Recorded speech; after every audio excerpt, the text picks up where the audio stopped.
பொருட்கள் விலை குறைப்பு நாடளாவிய ரீதியில் அதிரடி நடவடிக்கை. மரக்கறி விலைகளில் ஏற்பட்டுள்ள அதிரடி மாற்றம்.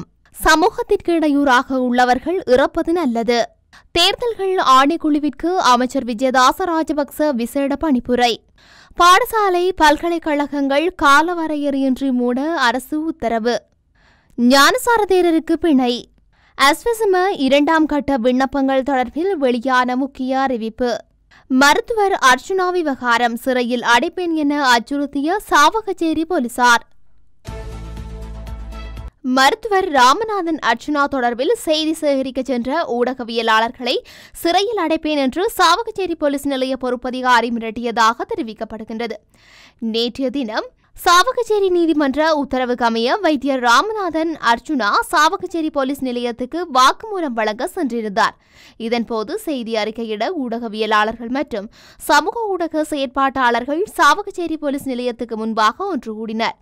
இந்த நிலையில் அங்கு கூடிய ஊடகவியலாளர்கள் மற்றும் சமூக ஊடக செயற்பாட்டாளர்களை போலீஸ் நிலையத்துக்குள் வருமாறு அழைத்து போலீஸ் நிலைய பொறுப்பதிகாரி குறித்த செய்தி அறிக்கையிடலில் ஈடுபட வேண்டாம் என எச்சரித்ததுடன் வைத்தியர் அர்ச்சுனாவிடம் எந்த ஒரு நேர்காணலும் எடுக்கக்கூடாது என்றும் கூறினார். அத்துடன் உத்தரவை மீறி நீங்கள் செய்தி அறிக்கையிடலில் ஈடுபட்டால் போலீஸ் நிலையத்துக்கு முன்பாக ஒன்று கூடினீர்கள் என்று குற்றம் சாட்டி உங்களை சிறையில் அடைப்பேன் என்றும் ஊடகவியலாளர்களை மிரட்டியுள்ளார். இதனையடுத்து செய்தி சேகரிப்பு பணியில் ஈடுபட்டவர்கள் அங்கிருந்து சென்றிருந்தனர்.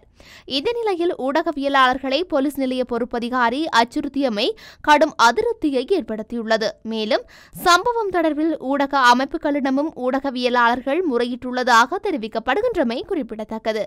மருத்துவ நிர்வாகத்துறையிலிருந்து பதவி விலகுவதாக சாவகச்சேரி ஆதார வைத்தியசாலையின் முன்னாள் பதில் வைத்திய அத்தியட்சகர் அர்ச்சுனா தெரிவித்துள்ளார். இந்த விடயம் தொடர்பில் அவர் தனது சமூக வலைதள பதிவில் சுட்டிக்காட்டியுள்ளார்.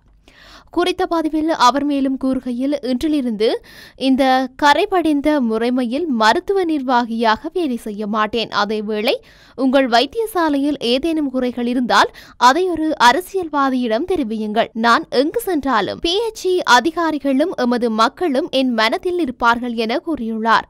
இந்த நிலையில் குறித்த தகவல்களை மேலும் உறுதிப்படுத்துவதற்காக வைத்தியருக்கு அழைப்பை ஏற்படுத்திய போது தொடர்பு கிடைக்கவில்லை என்பது குறிப்பிடத்தக்கது. தமிழ் மக்களினுடைய உரிமைகளை கபளீகரம் செய்து அவர்களை ஒடுக்கும் நகர்வுகளுக்கு மத்தியில் அரசு அதிகாரிகளின் பொறுப்பற்ற செயற்பாடுகளின் விளைவு எவ்வாறு எதிரொலிக்கும் என்பதற்கு சாவகச்சேரி ஆதார வைத்தியசாலை விவகாரம் எடுத்துக்காட்டாகும். தமது நீண்ட நாள் கோரிக்கைகள் நிவர்த்தி செய்யப்பட்டமைக்கு குரல் கொடுக்க எழுந்த மக்கள் படையின் உரத்த உரல் சாவகச்சேரி போராட்டத்தின் மூலம் சர்வதேசத்தின் கவனத்தை ஈர்க்கப்பெற்றது. இதற்கு ஒரு அடித்தளமிட்ட நபராக சாவகச்சேரி வைத்தியசாலையின் முன்னாள் பதில் அத்தியட்சகர் ராமநாதன் அர்ச்சுனா கடந்த சில தினங்களுக்கு முன்னர் எடுத்துக்காட்டாக அமர்ந்திருந்தார். ஆனால் தற்போது அர்ச்சுனாவின் குரல் எதிரொலிக்கின்ற போதும் போராட்டத்திற்கு ஆதரவளித்த மக்களின் குரல் அமைதியாகியுள்ளதை அவதானிக்க முடிகின்றது. இவ்வாறான ஒரு பின்னணியில் வைத்தியர் அர்ச்சுனா யாரால் இயக்கப்படுகின்றார்? அவ்வாறு இயக்கப்படுகின்றார் என்றால் அர்ச்சுனாவின் நிகழ்ச்சி நிரல் என்ன? வடமாகாணத்தில் வைத்தியத்துறை மாபியாக்களுக்கு எதிராக மக்கள் போராட்டத்தை தமிழ் அரசியல்வாதிகள் நலிவடைய செய்துள்ளதாக குற்றச்சாட்டுகள் எழுந்துள்ளன. சாவகச்சேரி வைத்தியசாலையில் இடம்பெற்ற பல்வேறு மோசடிகளை வைத்தியர் அர்ச்சுனா ராமநாதன் அம்பலப்படுத்தியிருந்தார். இதன் காரணமாக கொதித்தெழுந்த மக்கள் போராட்டத்தில் ஈடுபட்ட நிலையில் அது வைத்திய மாபியாக்களுக்கும் பெரும் அச்சுறுத்தலாக மாறியிருந்தது. திட்டமிட்ட நிகழ்ச்சி நிரலுக்கு அமைய வைத்தியர் அர்ச்சுனா களமிறக்கப்பட்டதாக சில தரப்பினரால் குற்றச்சாட்டுகள் முன்வைக்கப்பட்டுள்ளன. அது எவ்வாறாக இருந்தாலும் வைத்தியரால் அம்பலப்படுத்தப்பட்ட மோசடிகள் அரசியல்வாதிகளின் ஆதரவுடன் செயல்படும் வைத்திய மாபியா கும்பலுக்கு அதிர்ச்சியை ஏற்படுத்தியிருந்தது. வைத்தியர்களால் பாதிக்கப்பட்டிருந்த மக்கள் கொதித்தெழுந்தார்கள். இந்த மோசடிகளுக்கு முடிவு கட்ட வேண்டுமென போராட்டங்களில் ஈடுபட்டனர். கடந்த சில வாரமாக இதுகுறித்து பல்வேறு வாத விவாதங்கள் ஏற்பட்டாலும் தற்போது மக்கள் போராட்டம் முழுமையாக தோல்வியடைந்த ஒன்றாகவே மாறியுள்ளது. இதற்கு வடமாகாண அரசியல்வாதிகளே காரணம் என உண்மைகளை அம்பலப்படுத்திய வைத்தியர் அர்ச்சுனா ராமநாதன் பகிரங்க குற்றச்சாட்டை முன்வைத்துள்ளார். எதிர்வரும் நாட்களில் நாடளாவிய ரீதியில் சுற்றி வளைப்புகளை மேற்கொள்ளுமாறு நுகர்வோர் அதிகார சபையின் அதிகாரிகளுக்கு பணிப்புரை வழங்கப்பட்டுள்ளது. குறித்த தகவலை நுகர்வோர் அதிகார சபை தலைவர் துசித இந்திரஜித் உடுவர தெரிவித்துள்ளார். எரிபொருள், சமையல் எரிவாயு, மின்சாரம் போன்றவற்றின் விலைகள் குறைக்கப்பட்டுள்ள போதிலும் நுகர்வோருக்கு சலுகைகளை வழங்காத வர்த்தகர்களை கண்டுபிடிக்க இந்த நடவடிக்கை எடுக்கப்பட்டுள்ளது. இதன்படி நாடளாவிய ரீதியில் உள்ள உணவகங்கள், சிற்றுண்டிச்சாலைகள் மற்றும் ஏனைய வர்த்தக நிலையங்களில் தொடர்ச்சியாக சோதனைகளை மேற்கொள்ளுமாறு அறிவுறுத்தல் வழங்கப்பட்டுள்ளது. பொருட்கள் மற்றும் சேவைகளின் விலைகளை மாற்றும் கட்சிப்படுத்தப்பட்ட விலைகள் தொடர்பில் விசேட அவதானத்துடன் சோதனைகளை மேற்கொள்ளுமாறும் அதிகாரிகளுக்கு அறிவுறுத்தப்பட்டுள்ளதாக அவர் தெரிவித்துள்ளார்.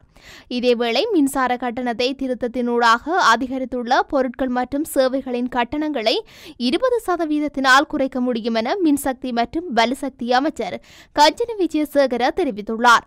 அத்துடன் 90 அலகுகளை விடவும் குறைவாக பாவனை செய்யும் பொது மக்களுக்கே மின்கட்டண குறைப்பு சலுகைகள் அதிகமாக கிடைக்கும் என்று மின்சக்தி மற்றும் வலுசக்தி அமைச்சர் சுட்டிக்காட்டியுள்ளார்.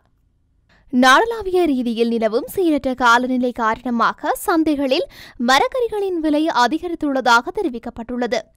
கனமழையால் காய்கறிகளை அறுவடை செய்து சந்தைக்கு கொண்டுவர முடியாமல் மழையால் பயிர்கள் சேதமடைவதால் மரக்கறிகளின் விலை மீண்டும் உயர்ந்து வருவதாக குறிப்பிடப்பட்டுள்ளது.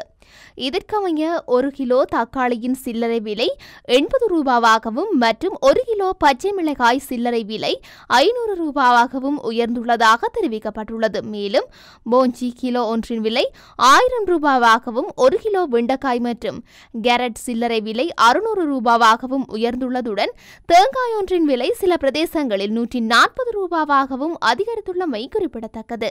சமூகத்திற்கு தொந்தரவாக உள்ளவர்கள் இறப்பது நல்லது என கூறி உணவு தவிர்ப்பு போராட்டத்தை தொடருமாறு ஐக்கிய தேசிய கட்சியின் பொதுச் செயலாளர் பாலிதரங்கே பண்டார சிவில் அமைப்பாளர்களிடம் தெரிவித்துள்ளார். தேர்தலை நடத்துவது குறித்து ஆலோசிப்பதற்காக பொதுச் செயலாளர் உட்பட ஐக்கிய தேசிய கட்சியின் உறுப்பினர்கள் நேற்று தேர்தல்கள் ஆணைக்குழுவிற்கு சென்றனர். இதன்போது தேர்தல் திகதியை அறிவிக்குமாறு கோரி சிவில் அமைப்பு ஒன்று தேர்தல்கள் ஆணைக்குழுவிற்கு முன்பாக போராட்டம் நடத்தியது. இதுகுறித்து கருத்துரைத்த ஐக்கிய தேசிய கட்சியின் நாடாளுமன்ற உறுப்பினர் வஜிர அபேவர்த்தன, நாட்டில் தேர்தல் ஒத்திவைக்கப்படுவது முதல் தடவையல்ல. 1991 உள்நாட்டு கலவரம் காரணமாக ஒரு தேர்தல் ஒத்திவைக்கப்பட்டது. இதன்போது 1000க்கும் மேற்பட்ட வேட்பாளர்கள் கொல்லப்பட்டனர். 2005 திட்டமிடப்பட்ட ஜனாதிபதி தேர்தலும் ஒத்திவைக்கப்பட்டது என்றும் அவர் கூறினார். எனினும் நாடு வங்குரோத்து நிலையில் இருக்கின்ற போதிலும் இந்த தேர்தல் சரியான நேரத்தில் நடத்தப்படும் என்று அபேவர்த்தன உறுதியளித்தார். இதன்போது சில சிவில் ஆர்வலர்கள் குறுக்கிட்டு உணவு தவிர்ப்பு போராட்டத்தை நிறுத்த வேண்டுமா என்று கேட்டனர். இதற்கு பதிலளித்த ரங்கே பண்டார, சாகும் வரை உணவு தவிர்ப்பு போராட்டத்தை நிறுத்த வேண்டாம் என தெரிவித்தனர். அத்துடன் சமூகத்திற்கு இடையூறாக உள்ளவர்கள் இறப்பது நல்லது எனவும் குறிப்பிட்டுள்ளார். எதிர்வரும் ஜனாதிபதி தேர்தலுக்காக 2023 ஆண்டிற்கான 3ஆம் இலக்க தேர்தல் செலவுகள் ஒழுங்குமுறை சட்டத்தின் கீழ் அதிகாரங்களை பிரயோகிக்குமாறு நீதித்துறை சிறைச்சாலை விவகாரம் மற்றும் அரசியலமைப்பு மறுசீரமைப்பு அமைச்சர் விஜயதாச ராஜபக்ச தேர்தல்கள் ஆணைக்குழுவிற்கு எழுத்துமூல அறிவித்தல் விடுத்துள்ளார். நாடாளுமன்ற தேர்தலின் போது சட்டவிரோதமான செயல்கள், லஞ்சம், கப்பம் பெறுதல் போன்ற சம்பவங்களுக்கு தற்போதைய விகிதாசார தேர்தல் முறையின் கீழ் சட்டம் செயலிழந்துள்ளதாக அமைச்சர் சுட்டிக்காட்டியுள்ளார். அதன்படி சட்டத்தின் ஆட்சி மாற்றப்பட்டு சட்டத்தின் ஆட்சி நிலைநாட்டப்பட்ட ஜனநாயகத்துக்காக தேர்தல் ஆணைக்குழுவின் பூரண ஆதரவுடன் 2023 ஆண்டு 3ஆம் இலக்க தேர்வு செலவுகள் ஒழுங்குமுறை சட்டம் நாடாளுமன்றத்தில் சமர்ப்பிக்கப்பட்டதாக அமைச்சர் மேலும் தெரிவித்துள்ளார். இதன் காரணமாக எதிர்வரும் தேர்தலுக்கு சட்டத்தை அமல்படுத்துவதற்கு தேவையான நடவடிக்கைகளை மேற்கொள்ளுமாறு தேர்தல்கள் ஆணைக்குழுவிடம் அமைச்சர் கோரிக்கை விடுத்துள்ளார். பங்களாதேஷில் சுதந்திர போராட்ட தியாகிகளின் குடும்பத்தினருக்கு அரசு வேலைவாய்ப்புகளில் 30% இடஒதுக்கீடு வழங்கப்பட்டு வருகின்றது. இதில் படைவீரர் இடஒதுக்கீடு முறை பாரபட்சமாக உள்ளதாக தலைநகர் டாக்காவில் உள்ள யாஹிங்கீர் நகர் பல்கலைக்கழகத்தில் மாணவர்கள் போராட்டத்தில் ஈடுபட்டிருந்தனர். இப்போராட்டத்துக்கு ஆளும் அவாமி லீக் கட்சியின் மாணவர் பிரிவைச் சேர்ந்தவர்கள் எதிர்ப்பு தெரிவித்ததை அடுத்து இரு தரப்புக்கும் மோதல் ஏற்பட்டு வன்முறை சம்பவங்கள் பதிவானதை அடுத்து போலீசார் கண்ணீர் புகை குண்டுகளை வீசி மாணவர்களை கலைத்தனர். இந்த வன்முறையில் 6 மாணவர்கள் உயிரிழந்துள்ளதாக தகவல்கள் வெளியாகியுள்ளது. போலீசார் உட்பட 100க்கும் மேற்பட்டோர் படுகாயம் அடைந்துள்ளனர். போராட்டம் காரணமாக நாடு முழுவதும் பாடசாலைகள் மற்றும் பல்கலைக்கழகங்களை காலவரையறையின்றி மூட அரசு உத்தரவிட்டுள்ளது. 4 வருட கடூழிய சிறை தண்டனை விதிக்கப்பட்ட கலகொட அத்தே ஞானசார தேரரை பிணையில் செல்ல அனுமதித்து மேன்முறையீட்டு நீதிமன்றம் உத்தரவிட்டுள்ளது. ஞானசார தேரர் சமர்ப்பித்த சீராய்வு மனுவை ஆராய்ந்த மேன்முறையீட்டு நீதிமன்றம் இந்த உத்தரவை பிறப்பித்துள்ளது.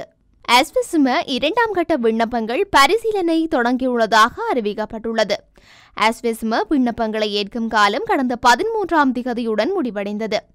2ஆம் கட்டமாக 75,000 விண்ணப்பங்கள் கிடைத்துள்ளதாக அஸ்வெசும நலன்புரி சபையின் தலைவர் ஜெயந்த விஜயரத்ன தெரிவித்துள்ளார்.